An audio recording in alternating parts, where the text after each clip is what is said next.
真愛嘅世界裏面，外貌啊、體重啊，其實一啲都唔重要嘅咧。他知仍舊記得這擁抱，記你好，愛有千斤重，衝過無涯的鐵路，你的手指再冷住再粗，肌膚也被你修補，從前那一位永未能做到，是你去喚醒我，努力才能被愛慕，但回頭望到你為我好，自己不好，和這幸運而合着眼睛，只得你曾做身影。如果這記憶非愛情，連天都會替我高興。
一剎那嘅愛情係可以永恆嘅。道別了怎可再見？就像這一生再精彩也得一次童年。但是你天真美麗，孩子很可憐，為了不死的信念，仍然信你假變，讓我聽由你變回來我身邊。明知等不到，亦要等，還好有眼淚來陪襯，反正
未能先走，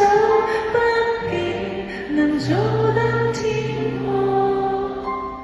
但你若有事，我要搬屋做人，就從頭再學習到天邊海角，一人拼搏我這主角。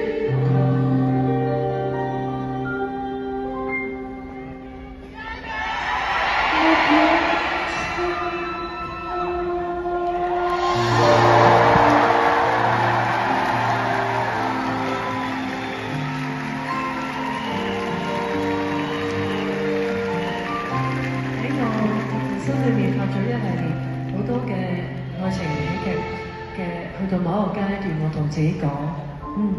或許係時間自己嚟一個突破，跳出自己嘅 comfort zone，嘗試一啲自己比較唔熟悉嘅領域。於是，我鄭麗兒接拍咗《長恨歌》呢一部嘅文藝片。咁喺電影裏面，我飾演一個上海嘅女士啦，咁仲要講上海話，確實係一個好大嘅挑戰。我對呢部電影有相當之大嘅期望，我希望憑住呢個電影，讓人對我嘅演出係刮目相看，希望人哋覺得我有一個大突破，亦都好寄望票房會大豐收。誰知道最終嘅出嚟嘅結果，我唔單止票房好差，亦都越停越潮。對於我嘅演出，咁我亦都因為呢個病，我自己。亦都因為呢一套電影，我自己好似承受唔到呢一個嘅挫敗，咁於是我將我自己收埋咗，亦都有2年患上咗抑鬱症。咁呢2年裏面，確係我人生裏面好黑暗、好黑暗，完全睇唔見光嘅一個生命嘅歷程，好似活咗喺一個黑洞裏面。我當時將呢個挫敗或者將呢個人生挫折睇到好大，放到好大。咁但係當我跳翻出嚟，或者已經過咗萬重山，當我回望嘅時候，我覺得我人生就好似一個 wide shot 咁，慢慢個鏡頭拉。當我睇翻呢人生歷程嘅時候，我覺得呢個只不過人生裏面一個好細嘅一步，點解我當時會覺得睇到咁重，覺得人生完全好似絕咗望咁樣咧？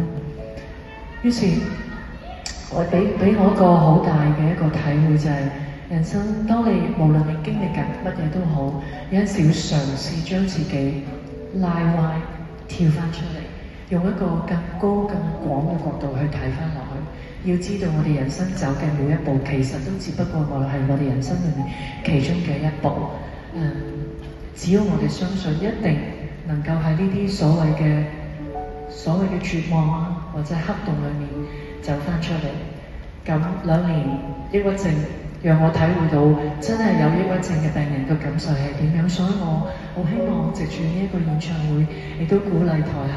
如果有啲朋友你正係真係自己情緒有問題，或者情緒好困擾，或者係真係有抑鬱症嘅話，我希望我呢個人版，我呢個活見證，可以俾一啲希望你，讓你知道係有機會好得翻嘅。